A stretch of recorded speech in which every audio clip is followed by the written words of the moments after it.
Bom dia. Eu li uma vez, o autor é Bosch, sobre missões. É um livro bem grosso. E ele, depois de várias pesquisas, ele diz que, dependendo do foco da igreja, do momento da vida, da palavra, dependendo da palavra, da vida de Jesus, a igreja vai ter uma direção, um clima diferente. Exemplo, se a igreja foca muito no Pentecoste, na descida do Espírito Santo, então ele vai focar bastante em dons, em ministérios. Se a igreja foca muito na parte da ressurreição, ela é uma igreja triunfalista, é uma igreja vitoriosa, é uma igreja, poderosa. Se a igreja foca muito na cruz de Jesus, ela é uma igreja assim, ela sofre, ela tem empatia, geralmente com os pobres, com os desfavorecidos. E lendo, pensando bem assim, acho que, humildemente, é um olhar que, se a igreja puder ver assim, abrangente, ter o equilíbrio, de cada momento, talvez seria próximo da perfeição. E talvez, chutando, pode ser que seja por isso que a gente tem a liturgia do ano. Nessa época, você vai estar lembrando do nascimento de Jesus. Nessa época, a cruz. Nessa época, a ressurreição, Pentecoste, e assim vai. E essa liturgia, ela é muito boa, ela é saudável para a igreja. Em cada momento da vida da igreja, da história, a gente pode estar lembrando, e crescendo e enriquecendo uniformemente. Agora, essa época é a época de focar na cruz de Jesus. Depois, do carnaval, a época que começa aquela tristeza em que você não pode nem comer carne, porque carne te dá alegria, por isso que o preço do peixe vai lá para cima. Então, mas a gente tem que ter bastante equilíbrio nisso também, nessa compreensão. Mas agora é a época de focar na cruz, de lembrar que Jesus Todo-Poderoso, Deus, Filho de Deus, Ele veio aqui na Terra, Ele veio para morrer no lugar de cada um de nós. Algumas semanas atrás, nós assistimos um vídeo e o palestrante do Alfa, ele falou assim, que ficou muito marcado para mim, eu acho que eu vou ficar repetindo N vezes. Ele disse assim: mesmo se só existe você na face da terra, mesmo assim, Jesus morreria na cruz por você. Aquilo assim, sabe, sacrifício pessoal, aquela intimidade, não é só pela humanidade, não é só todo mundo, desde que começou a criação até o final, mas por mim, por você. Se existisse só você na face da terra, Jesus morreria na cruz por você somente.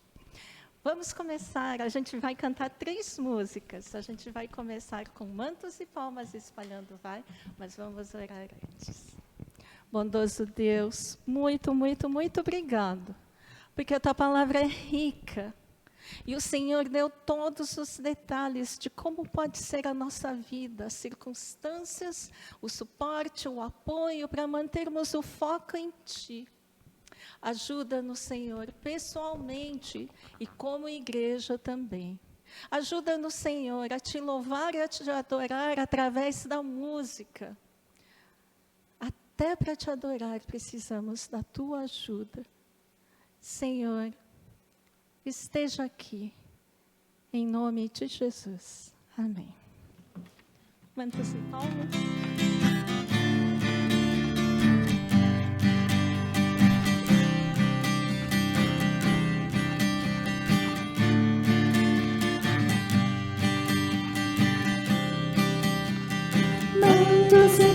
vozes espalhando vai, o povo alegre de Jerusalém. Lá bem ao longe se começa a ver o Filho de Deus que montado vem. Enquanto mil vozes ressoam por aí, Hosana o que vem, em nome do Senhor. Com um alento de grande exclamação, prorrompem com voz triunfal. Hosana, Hosana o Rei, Hosana, Hosana o Rei. Como na estrada de Jerusalém, um dia também poderemos cantar a Jesus Cristo que virá outra vez para levar-nos ao eterno lar. Enquanto mil vozes ressoam por aí, Hosana o que vem, em nome do Senhor. Com um alento de grande exclamação, prorrompem com voz triunfal. Hosana, Hosana o Rei, Hosana, Hosana o Rei. Aqueles que podem, vamos ficar em pé? Vamos cantar de novo essa música em pé. E na hora do Hosana, vamos fazer de conta que a gente está segurando palmas, né, para Jesus. Então vamos? Mantos e palmas espalhando vai, o povo alegre de Jerusalém. Lá bem ao longe se começa a ver o Filho de Deus que montado vem. Enquanto mil vozes ressoam por aí, Hosana o que vem, em nome do Senhor. Com um alento de grande exclamação, prorrompem com voz triunfal. Estica. Hosana, Hosana o Rei, Hosana, Hosana o Rei. Como na estrada de Jerusalém, um dia também poderemos cantar a Jesus Cristo que virá outra vez para levar-nos ao eterno lar. Enquanto mil vozes ressoam por aí, Hosana o que vem, em nome do Senhor. Com alento de grande exclamação, prorrompem com voz triunfal. Hosana, Hosana o Rei, Hosana, Hosana o Rei. Muita gratidão ao Senhor. E nós podemos demonstrar isso através das nossas ofertas. E enquanto a gente estiver cantando, a gente pode louvar o Senhor através da música e através dos nossos dízimos e ofertas também. Tá? Essa música, ela também fala sobre a cruz, mas o ritmo dela também, ela é animada, é meio paradoxal, né? Mas não sei também como explicar, porque muitas vezes eu fico mais constrangida. Por outro lado, é um amor tão grande de Jesus que a reação ela tem que ser além do constrangimento. A gente pode começar no constrangimento, mas depois aquilo deve gerar alegria, deve gerar ação e prática. Vamos então, foi na cruz.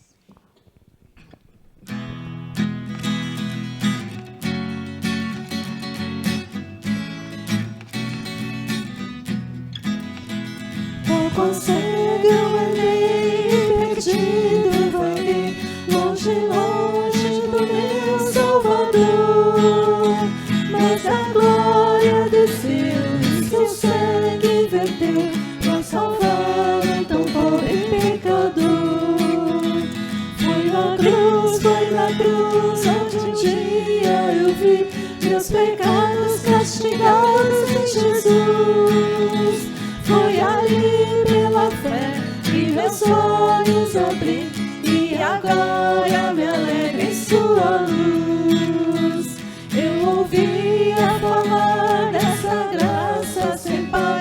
do céu nos trouxe Jesus.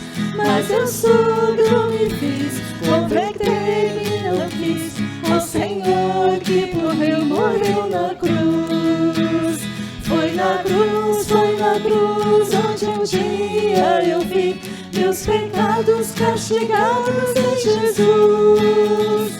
Foi ali pela fé que meus olhos abri e agora me alegro em sua luz. Mas um dia senti meus pecados e vi sobre mim o castigo da lei. Mas depressa fugi, em Jesus me escondi e refúgio seguro nele achei.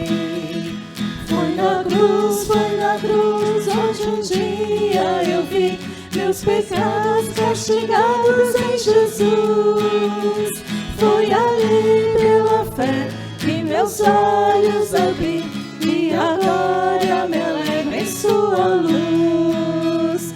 Oh, que grande prazer inundou o meu ser, conhecendo esse tão grande amor que levou meu Jesus a sofrer lá na cruz para salvar um tão pobre pecador. Foi na cruz onde um dia eu vi meus pecados castigados em Jesus. Foi ali pela fé que meus olhos abri e agora me alegro em sua luz. Eu fui clara que era para fazer a oferta, na segunda música.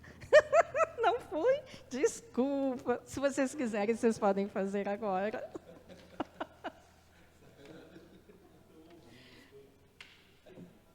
Eu falo muito por eufemismo, essa coisa de oriental. A terceira música diz: eu olho para a cruz. Mas a gente não só olha, a gente vai. E a gente não somente vai, mas a gente participa e canta, e canta. A palavra que eu gosto dessa música é gentilmente me atraiu. E pensando quando eu me converti, é verdade.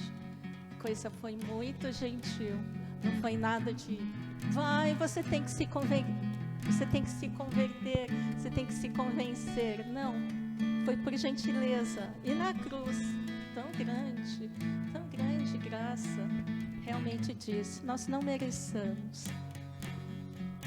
A gente merecia estar lá, mas fomos reconciliados. Eu olho para a cruz e para a cruz eu vou do seu sofrer participar, da sua obra vou cantar. Meu Salvador na cruz mostrou o amor do Pai, o justo Deus.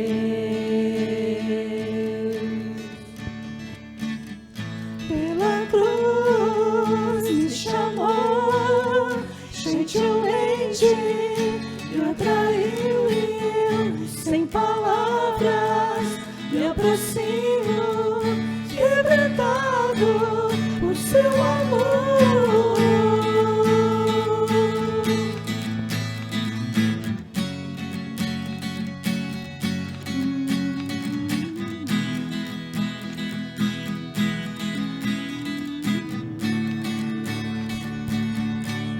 Imerecida vida,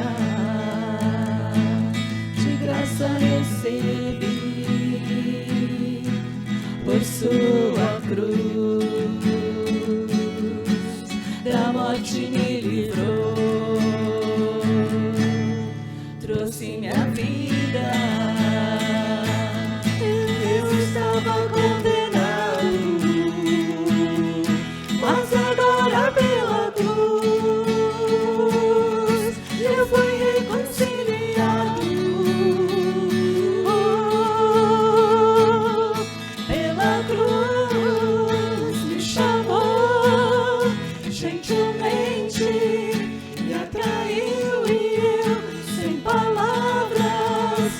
aproximo, quebrantado por seu amor. Pela cruz me chamou gentilmente, me atraiu e eu, sem palavras, me aproximo, quebrantado por seu amor. Impressionante é o seu amor.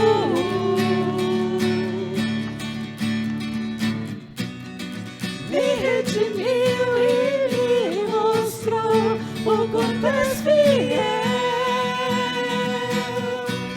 Impressionante é o seu amor.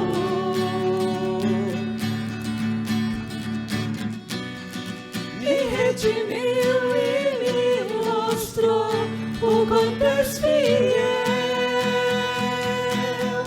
Pela cruz me chamou gentilmente, me atraiu e eu, sem palavras, me aproximo, quebrantado por seu amor. Pela cruz me chamou gentilmente, me atraiu e eu, sem palavras, me aproximo, quebrantado por seu amor.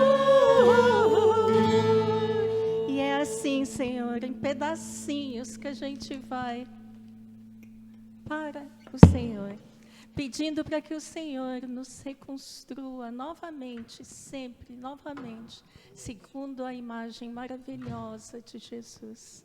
Senhor, que o Senhor realmente nos quebrante, toda vez que precisar, toda vez que for necessário, toda vez que a gente andar pelos maus caminhos, que gentilmente, como o Senhor sempre faz, nunca com violência, mas nos quebrante, Pai, para sermos reconstruídos, segundo a Tua imagem perfeita do Filho Jesus. Em nome de Jesus nós pedimos, abra os nossos ouvidos, Senhor, abra os nossos olhos espirituais, para a gente poder entender a Tua palavra, a Tua mensagem. Em nome de Jesus. Amém. Bom dia para quem eu não falei ainda. Nair, né? Makoto, bom dia. Silvana, que está aí nos assistindo, bom dia. Né? Hoje, o pessoal que está online, que normalmente está ali, hoje está em Curitiba, por isso vocês não vão poder acompanhar. Né? Bom, eu queria falar um pouquinho, né, sobre algo que nós cantamos hoje. E aí eu vou falar daqui a pouco o que é. Nesses 2 últimos meses, né, muitas pessoas, 3 pessoas muito próximas, né, dos meus amigos faleceram. Né? Eles faleceram e não foi de Covid, mas foi de outras doenças, foi de câncer, foi de outras doenças. E um detalhe comum é que essas mortes, esses falecimentos foram foram de mães, mães dos meus amigos e de pessoas muito próximas da gente, né? E é terrível quando falece a mãe, né? Fica um vazio muito grande na nossa vida, né? Essa dor da perda, seja de filho, seja de pai, seja de mãe, né, ela é terrível. Ela realmente intensifica esse vazio, né, que fica na nossa vida, né? A gente acha que nada vai substituir esse vazio. Então, é um período difícil e que essa doença, ela se manifesta, porque a gente acompanha, né? Essa doença, muitas doenças se manifestam, a gente acompanha, a gente vê a dor, a gente vê o desespero das pessoas, né? E também o desgaste daquelas pessoas que cuidam daquelas pessoas que estão doentes, né? Ficam exaustos fisicamente, emocionalmente, né? Espiritualmente, mentalmente. A minha mãe faleceu quando ela tinha 59 anos, muito nova. Faleceu de câncer do intestino, né? E eu tive o privilégio de acompanhar os seus últimos passos no hospital, exames, várias coisas, né? Tanto sofrimento que ela passou. E cada pessoa tem uma forma diferente de encarar esses momentos, né? Momento de morte de alguém tão próximo, né? Como a mãe, às vezes o filho, né? E talvez, às vezes nem a morte, às vezes uma saída de alguém de casa, às vezes alguém, uma separação, né? Uma separação física. Esses fatos todos me fizeram relembrar, né? E refletir sobre a morte. O interessante é que nessa reflexão a gente vai buscar respostas com quem entende disso e quem entende de muito mais que a morte, né? Deus é essa pessoa. Ele quer quer que a gente entenda sobre a morte.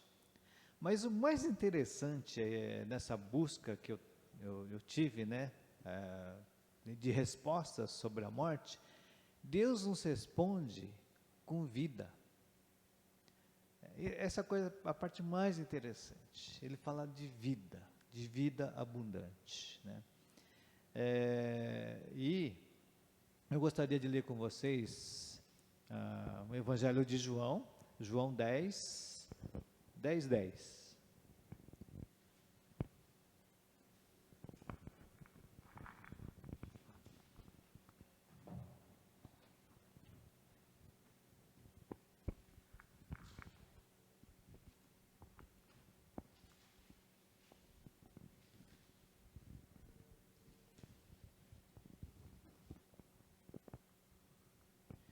Diz a palavra assim: o ladrão vem somente para roubar, matar e destruir. Eu vim para que tenham vida e tenham em abundância. João 10, 10. Vamos ter uma palavra de oração?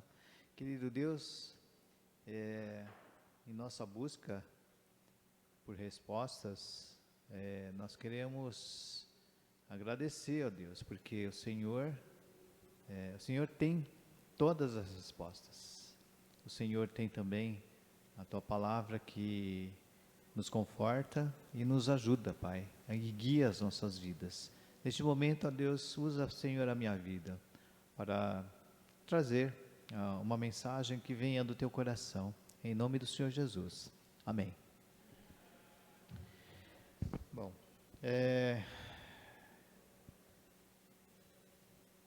só que eu queria ler também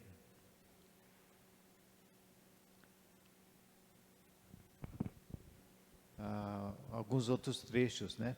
O ladrão vem somente para roubar, matar e destruir. Eu vim para que tenham vida e tenham em abundância. Por que Jesus começa, né, falando de ladrão nesse versículo? Para entender melhor, é importante a gente ver o contexto, e para isso nós vamos ler os versículos anteriores, né? E, mais ainda, no capítulo anterior, Jesus termina falando dos fariseus, né? E aqui ele começa falando dos ladrões, né? Tem alguma coisa a ver? Eu acho que tem, né? Então vamos lá, João 10, no versículo 1, diz assim: em verdade vos digo, o que não entra pela porta do aprisco das ovelhas, mas sobe por outra parte, esse é ladrão e salteador. Aquele, porém, que entra pela porta, esse é o pastor das ovelhas. Para este o porteiro abre, as ovelhas ouvem a sua voz. Ele chama pelo nome as suas próprias ovelhas e as conduz para fora. Aqui vamos fazer uma pausa, né, para a gente continuar. Então, versículo 1 a 3, para a gente ter uma percepção melhor do que Jesus ele quis dizer nesses primeiros versículos, a gente precisa entender o contexto da época, né? Se a gente lê esses versos com o contexto de hoje, a gente não vai conseguir entender, compreender o que Jesus quis dizer aqui, né? Não vai conseguir atingir a profundidade dessas palavras de Jesus, né? Jesus compara aqueles que seguem a Ele como ovelhas, né? E Ele é o pastor. Só que não vamos pensar em pastor como é hoje. E também não é o pastor que conduz a igreja, né? É um pastor de ovelhas, tá? Pastor de ovelhas e as ovelhas. Então, no versículo 1 aqui, sempre que a gente encontra essa palavra aqui, uma dica, né? Em verdade vos digo. Significa, olha, presta muita atenção no que eu vou falar. O que eu vou falar é muito importante, né? Então, toda vez que você vê essas palavras, esse termo, essa expressão, Jesus está dizendo assim, o que eu vou falar é muito importante, né? Presta atenção. E quem nos fala é nada menos que Jesus, né? E ele nos avisa o seguinte: existem pastores falsos. Os que não entram pela porta do aprisco são ladrões e salteadores, né? E vocês, ovelhas, podem ser enganados por esses pastores que, nesse contexto, eram os fariseus, os mestres da lei, os líderes religiosos daquela época, né? Há também o verdadeiro pastor, que é Cristo. Tem os falsos pastores e tem o verdadeiro pastor, e o verdadeiro pastor é Cristo, né? Aquele que entra pela porta é Cristo. Aquele a quem as ovelhas ouvem é Cristo, e conhece cada um, né, pelo nome, e guia todas elas para fora do aprisco, como diz o versículo. Esse é Jesus, né? Hoje também a gente convive com falsos ensinamentos, né? Como a gente faz parte de um rebanho verdadeiro, o nosso guia, né, o nosso pastor, né, a quem nós seguimos é o verdadeiro pastor, que é Cristo, tá? E continuando aqui, no versículo 4 e 5 diz assim: depois de fazer sair todas as que lhe pertencem, vai adiante delas, e elas o seguem, porque lhe reconhecem a voz, mas de modo nenhum seguirão o estranho. Antes fugirão dele, porque não conhecem a voz dos estranhos, né? Aqui mais uma pausa. O verdadeiro rebanho, ele sabe distinguir a voz do seu pastor, né? Sabe distinguir também a voz que não é do seu pastor. Ele rejeita a voz, né, de falsos pastores, porque para eles, para as ovelhas, né, isso falando assim de ovelha mesmo, né, para as ovelhas, se não for do pastor, a voz que ele ouve é estranha, né, ele não vai ouvir. E se é estranho, é porque não está familiarizado. E se não está familiarizado é porque não tem essa proximidade, né? Não tem essa intimidade. Então, existe aqui uma relação da ovelha com o pastor, muito interessante, né? E é tão legal a gente descobrir isso, que Jesus usou uma coisa assim, como essa relação de ovelha e pastor, né, para ilustrar, né, essa história, o que está escrito aqui. Continuando lá, no versículo 6, Jesus propôs essa parábola, mas eles não compreenderam o sentido daquilo que falava, pois Jesus lhes afirmou de novo: em verdade vos digo, eu sou a porta das ovelhas. Todos quantos vieram antes de mim são ladrões e salteadores, mas as ovelhas não deram ouvido. No 9, eu sou a porta. Se alguém entrar por mim, será salvo. Entrará e sairá e achará pastagem. Eu vou fazer alguns destaques aqui. Primeiro, Jesus diz assim: eu sou a porta. Se alguém entrar por mim, será salvo. Entra e sai e achará pastagem. Esse verso, ele me faz lembrar o que está escrito em João 14,6, que diz assim: eu sou o caminho, a verdade e a vida. Ninguém vem ao Pai a não ser por mim. Então nós só podemos ir ao Pai, né? Ou seja, sermos salvos, porque Jesus entregou a sua vida por mim e por você. Nós cantamos hoje, né? Sobre a cruz. Isso me faz lembrar também que a Páscoa está bem próxima, né? Somente passando por essa porta que é Jesus, nós somos salvos. E Jesus ainda acrescenta: entra e sai e achará pastagem. Entrar e sair quer dizer, você entrar, você tem um abrigo, né? Você está protegido e ainda você tem suprimento, a pastagem. Entrar e sair quer dizer ter um abrigo, estar protegido e ter suprimento, um alimento que mantém a nossa vida, né? Mas e se eu não passar por essa porta? Se você não passar por essa porta, ok, a escolha é sua, né? A escolha é sua. Você vai estar sujeito ao falso pastor, né? Vai estar sujeito aos falsos ensinamentos que, em vez de trazer vida, vai te levar para a morte. Outra coisa que eu queria destacar aqui, embora nesse trecho Jesus ele nos fala de falsos e verdadeiros pastores, falsos e verdadeiros rebanhos, né? Eu gostaria de focar no relacionamento entre o pastor e a ovelha, né? O pastor e as ovelhas. Hoje, eu fiz uma pesquisa que, como é que é criar uma ovelha, sabe? Para se criar uma ovelha, existem muitas dicas, né? Primeiro, tem que conhecer o que é esse bicho, a ovelha, né? Trata-se de animais ruminantes, está escrito lá.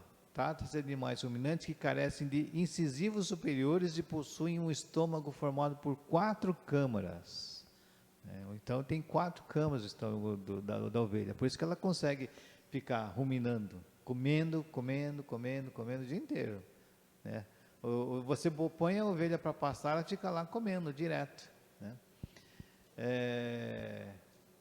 Então, e também você tem que saber se é para corte, né? A ovelha é para corte, para produção de lã, de leite, de pele, tamanho do rebanho, do pasto, investimento inicial, quanto vai ter de lucro mensal, né? Período de vacina, controle de verminose, enfim. A gente tem que ter elementos, né, para uma boa gestão desse negócio.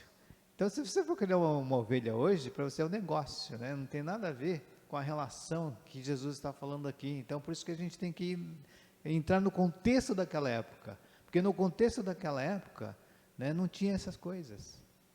Naquela época não tinha o Google Maps para o pastor, né, consultar onde é que tem pasto verde aqui, né? Então, a gente tem que entrar nesse contexto.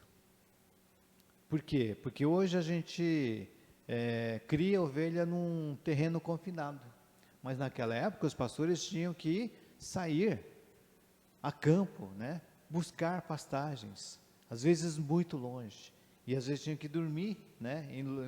Assim, ao ar livre, para achar pastagem. Eles corriam riscos e ataques de animais selvagens, de ladrões, né? E nessas viagens era frequente uma ovelha se desgarrar. O pastor tinha que cuidar para que o rebanho ele não se dispersasse, né? Para isso ele contava com algumas características especiais que as ovelhas têm, né? E porque essas ovelhas, e ele contava com o quê? As ovelhas elas são dóceis, elas não têm habilidade de se defender, como os outros animais têm. Interessante isso. Não tem essa habilidade. Elas não comem qualquer coisa também, né? Elas comem capim, né? E tem que ser fresquinho, né? Passa um dia comendo, como eu tinha falado, né? Eu ouvi dizer que as ovelhas, elas comem tanto, né, durante o dia, que à noite, quando elas estão lá entre elas, né, elas às vezes brincam e tal, e se ela cai de patas para cima, ou ela é derrubada, né, por outra ovelha e tal, ela fica assim até morrer, sufocada. Por isso que o pastor, ele tem que ficar de olho, ele tem que cuidar. Ele usa aquele cajado que tem né, aquele bastão que tem um formato de redondo na ponta, para quê? Que é para laçar o pescoço e levantar a ovelha. Né? Essa é uma das funções daquele negócio lá. É interessante, né? A ovelha morre se ela não for levantada. As ovelhas, outra característica, elas reconhecem a voz do seu pastor, a voz daquele que cuida delas. Reconhece, né? Quando o rebanho se junta, né, com outro rebanho, e um rebanho de outros pastores nas pastagens, né, ou quando bebem água nos riachos, elas podem se misturar umas com as outras ali e tal, mas cada uma segue o seu pastor. Já bebeu? Então vamos embora. Então, vamos embora, ovelha. Então elas vão reconhecer a voz das ovelhas, do seu pastor, e elas vão seguir esse pastor. E não se misturam com os outros. É interessante isso, né? As ovelhas também são outra característica. São animais inteligentes, são sensíveis, né, e são sociáveis. Elas identificam aqueles que são do seu grupo, né? Elas são capazes de distinguir expressões da face de outros do rebanho, das outras ovelhas do rebanho, né? Não é interessante tudo isso? Né? Trazendo isso para a nossa realidade, eu queria exemplificar com uma coisa, né? Uma ovelha encontrando outra ovelha, né? Eu conheci o pastor Paquep em Myanmar, lá na Índia, numa conferência, mas a identificação foi tão forte, né? Eu não conhecia, nunca tinha visto esse cara, né? Mas eu cheguei, a gente se olhou assim, nossa, esse cara é legal, né? Parece que eu conheço ele há tanto tempo, né? E é por isso, porque a gente faz parte do quê? Do mesmo rebanho. E da mesma forma a gente, né, quando se relaciona com outras pessoas desse rebanho enorme de Jesus, a gente se identifica, né, uns com os outros. Por outro lado, agora vamos falar do pastor, né? O pastor de ovelhas que está descrito aqui nesse trecho, no devido contexto, ele conduz o seu rebanho para boas pastagens, né? Então ele realmente se preocupa em dar boa comida para o seu rebanho. Conhece cada um pelo nome, cada ovelha. Ele unge a cabeça da ovelha com óleo. Por que já ouviram falar? Por que esse negócio da unção, do óleo e tal, não sei o quê? As ovelhas, né, elas às vezes ficam tanta mosca ao redor do seu rosto que aquilo às vezes até sufoca, né? E elas não conseguem viver tranquilas assim. E o pastor, ele, para proteger das moscas, ele passa aquele óleo, né, no focinho no rosto na cabeça das ovelhas. Então levanta, e o pastor também levanta essas ovelhas quando não consegue se levantar sozinhas, quando elas caem. O pastor vai atrás de ovelhas desgarradas. Ele cuida daquelas ovelhas rebeldes, tipo eu. Eu era uma ovelha rebelde.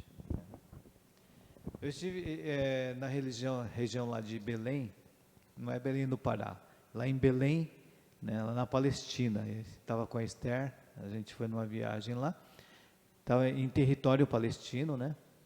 Lá eu aprendi como um pastor educa uma ovelha rebelde. O pastor, acredite se quiser, ele quebra as patinhas da ovelhinha rebelde. Nossa, que coisa! É isso mesmo, quebra. Quebra essas perninhas da ovelha de forma que ela dependa inteiramente do cuidado do pastor, né? Como não consegue se mover, se andar para cá e para lá, então o pastor ele carrega nos ombros essa ovelha. ele alimenta a ovelha, né? E cuida dela. Até que a perna ela sare, a ovelha ela aprende então a depender do cuidado do pastor. Então a ovelha rebelde, ela passa então a ser obediente. Essa história, ela mexeu muito comigo. Mexeu muito comigo porque me identifiquei muito com ela. Porque foi exatamente assim que Deus cuidou de mim. Quebrou as minhas patinhas, né? Patinhas porque eu me sentia realmente um animal, né? Não uma ovelha, mas um burro. Um asno, né? Aquele que não obedece, né? Aquele que, nossa, eu era dono do meu nariz, eu estava me afastando cada vez mais da presença do Senhor, eu me sentia autossuficiente, né? Eu sou dono da minha vida, eu faço o que eu quero, né? Eu sei de tudo. Foi quando eu quebrei o meu tornozelo jogando futebol, né? Futebol de salão, eu quebrei o tornozelo, então, e literalmente Deus, Ele quebrou a minha perna, né? Eu fiquei dependente dos cuidados da Esther, né? Graças a Deus que Ele colocou a Esther na minha vida, né? Não conseguia fazer nada, né, por mim mesmo, tá? Então, Deus fecha as portas, tira as oportunidades, até que eu conseguia fazer alguma coisa. Aprenda. E essa coisa era simples, era aprender a confiar no Senhor. Só isso. Aprender a confiar em Deus, obedecer a Ele, né? Isso porque Deus, Ele não desiste de nós. Ele sempre vai perdoar os nossos pecados, né? E junto vem a correção. E foi o que Ele fez comigo, né? Como uma ovelha rebelde, tá? Então João 10:10 diz assim: o ladrão vem somente para roubar, matar e destruir. E eu vim para que tenham vida, e tenham vida em abundância. Essa vida em abundância, ela quer dizer que há uma fonte de vida que é abundante, né? E que fonte é essa? Essa fonte se origina na pessoa de Deus.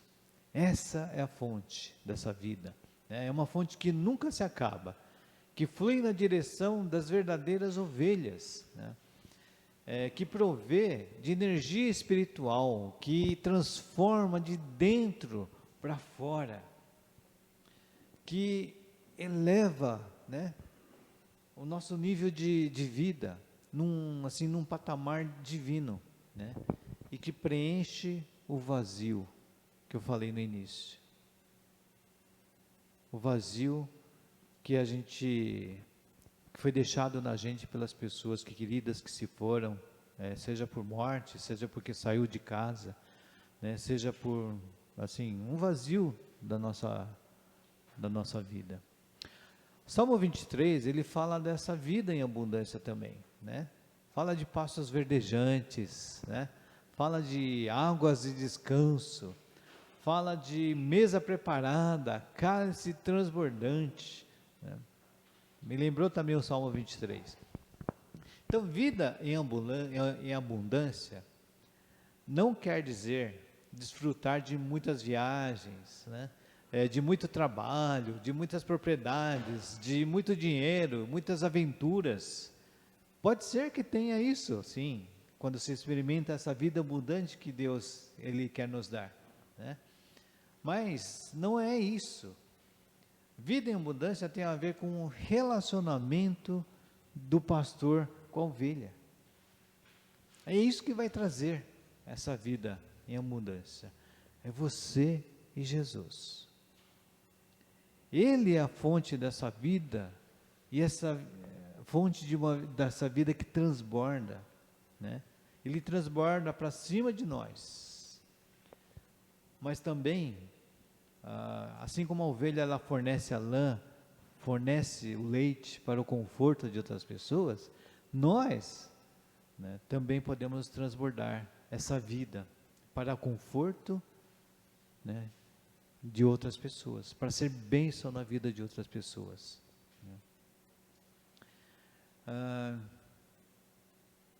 Será que a gente poderia dizer que experimenta ou vive essa vida em abundância? Existe algum vazio dentro de você, ainda dentro de mim, né, que a gente não sabe como preencher? Então, para nossa reflexão, vida em abundância tem essa fonte, e essa fonte, ela é disponível para nós. Qual a escolha que você faz, né? Passar por essa porta que é Jesus, ou não passar por essa porta, viver a vida como você acha que é legal, como você é dono da sua vida, você escolhe, você sabe o que é bom. Vamos orar?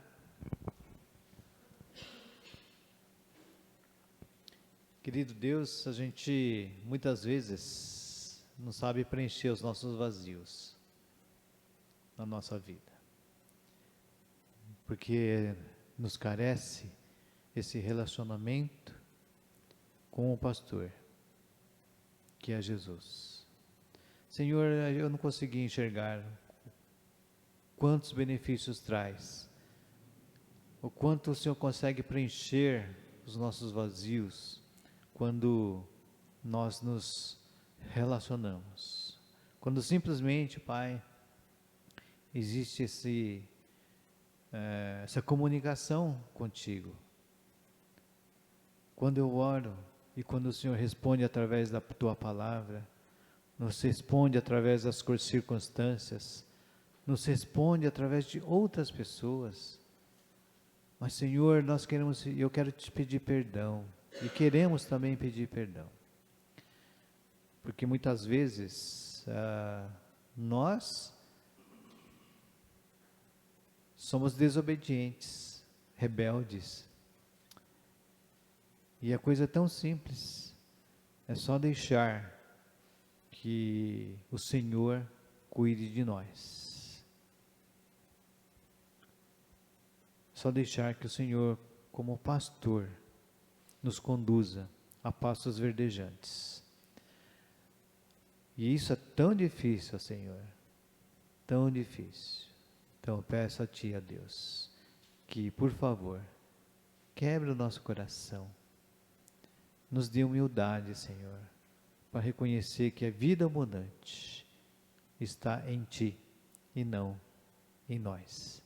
Obrigado, ó Pai. Nós oramos agradecidos, Senhor, pela Tua palavra, em nome do Senhor Jesus. Amém.